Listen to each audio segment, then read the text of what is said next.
ఒకటి, మీరు శివాలయంలోకి వెళ్ళినప్పుడు శివాలయంలో పానవట్టం ఎటుందో అది ఉత్తరం. శివుడి ముఖం ఎటు చూడనివ్వండి, పానవట్టం మాత్రం ఉత్తరానికే ఉంటుంది. దక్షిణామూర్తి గోడలో ఎటున్నారో అది దక్షిణం. మీకు ఉత్తరం దక్షిణం తెలిసిపోతే తూర్పు పడవరా తెలియవండి, తెలిసిపోతాయి.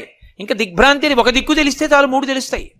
కాబట్టి దిగ్భ్రాంతి పోతుంది, భ్రాంతి పోతుంది, మాయ పోతుంది. అందుకే నిధయే సర్వ విద్యానాం. ఏమండి ఇంతేనా, ఇంకేమివ్వడా అనుకోకండి. ఆయన నిధయే సర్వ విద్యానాం, సమస్త విద్యలు ఆయన యందే ఉంటాయి.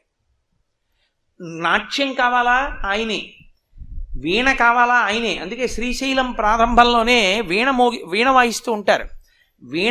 సంగీతం కావాలంటే ఆయనే, నృత్యం కావాలంటే ఆయనే, అపారమైన పండితుడు కావాలంటే ఆయనే, గొప్ప యోగి కావాలంటే ఆయనే.